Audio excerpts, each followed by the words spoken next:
બનાસકાંઠા જિલ્લામાં ચડોતર ખાતે પીએમ પોષણ યોજના અંતર્ગત જિલ્લા કક્ષાની કુકિંગ સ્પર્ધા યોજાઈ। બાળકોને મિલેટ્સ અને સરગવા જેવી પૌષ્ટિક વાનગીઓ નિયમિત આપવી જોઈએ। જિલ્લા કલેક્ટર શ્રી મિહિર પટેલ। બનાસકાંઠા જિલ્લા કલેક્ટર શ્રી મિહિર પટેલના અધ્યક્ષસ્થાને પ્રધાનમંત્રી પોષણ શક્તિ નિર્માણ યોજના અંતર્ગત ગુજરાત રાજ્યની પરંપરાગત અને સ્વાસ્થ્યપ્રદ વાનગીઓ વિષયક જિલ્લા કક્ષાની કુકિંગ સ્પર્ધાનું આયોજન કરાયું હતું। પાલનપુર તાલુકાની ચડોતર પ્રાથમિક શાળા ખાતે આયોજિત સ્પર્ધામાં જિલ્લા કલેક્ટર શ્રીએ જણાવ્યું હતું કે સ્પર્ધામાં સંચાલક ભાઈઓ બહેનો દ્વારા મિલેટ્સ અને સરગવા જેવી પૌષ્ટિક સામગ્રીમાંથી વિવિધ વાનગીઓ તૈયાર કરવામાં આવી હતી, જે બાળકોના માનસિક તથા શારીરિક વિકાસ માટે લાભદાયી છે। શાળાના બાળકોને રૂટીન મેનુ સાથે સાથે આવી પૌષ્ટિક વાનગીઓ નિયમિત રીતે પીરસવા તેમણે અનુરોધ કર્યો હતો। આ સ્પર્ધા પીએમ પોષણ યોજના હેઠળ કાર્યરત માનદ વેતન ધારકોની કામગીરીમાં ગુણાત્મક સુધારો લાવવા માટે આયોજિત કરવામાં આવી હતી। તાલુકા કક્ષાની સ્પર્ધામાંથી પસંદ થયેલ સંચાલકોએ જિલ્લા કક્ષાએ ભાગ લીધો હતો। બનાસકાંઠા જિલ્લા કક્ષાની સ્પર્ધામાં પ્રથમ ક્રમે ઠાકોર નયનાબેન પરબતજી ફટેગઢ કાંકરેજને ₹8,000, દ્વિતીય ક્રમે શ્રીમાળી દક્ષાબેન રમણલાલ મોરિયા વડગામને ₹5500 અને તૃતીય ક્રમે જમણીશા આરતીબેન પિન્ટુભાઈ અમીરગઢ બેને ₹4500 સાથે પ્રમાણપત્ર અને મોમેન્ટો આપી સન્માનિત કરવામાં આવ્યા હતા। આ કાર્યક્રમમાં બનાસકાંઠા પુરવઠા અધિકારી શ્રી કે ચૌધરી, પાલનપુર પ્રાંત અધિકારી શ્રી કેપી ચૌધરી, Chaudhary program officer Shri ICDS Patan law college professor Shrimati Avniben Aal, SMC અધ્યક્ષ સુલતાનભાઈ, ગામના સરપંચ શ્રી, શાળાના આચાર્ય, શિક્ષકો તેમજ વાલીગણ ઉપસ્થિત રહ્યા હતા। અહેવાલ રામજીભાઈ રાયગુર। હમણાં ખૂબ સરસ વાનગીનું પ્રદર્શન અને એમાંથી અમુક વાનગીઓ ટેસ્ટ કરવા માટે પણ તક મળી, એટલે એમાં મેં એક બે વસ્તુ જોઈ કે અત્યાર સુધી મેં સાંભળ્યું છે કે સરગવો સારો પણ કડવો।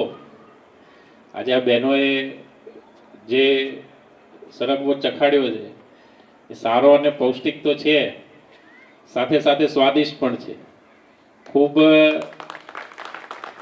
બધાએ અલગ અલગ મહેનત કરી અને નવી નવી વાનગીઓ બનાવી છે। આ વાનગીઓ સ્વાદિષ્ટ તો છે જ, સાથે આપણા જે બાળકો છે એના પોષણમાં સુધારો કરી શકે એવી પૌષ્ટિક વાનગીઓ બનાવી છે। અને બીજી જે ખાસ વાત એવી છે કે આપણે સમગ્ર બનાસકાંઠા અને વાવ થરાદ જિલ્લાની વાત કરીએ તો આપણા જિલ્લામાં 1400 કરતાં વધારે મધ્યાહન ભોજન સંચાલકો છે। એમના વચ્ચે સ્પર્ધા થઈ હતી અને એ 1400 કરતાં વધારે સંચાલકોમાંથી આપણી સાથે અત્યારે આ સ્ટેજ ઉપર ઊભા છે એમાંથી પસંદ થઈને આવેલા છે। એટલે આપણે બધા એકવાર જોરદાર તાળીઓ સાથે જે અહીંયા સુધી આવેલા છે મહેનત કરીને એમની મહેનતને બિરદાવીએ।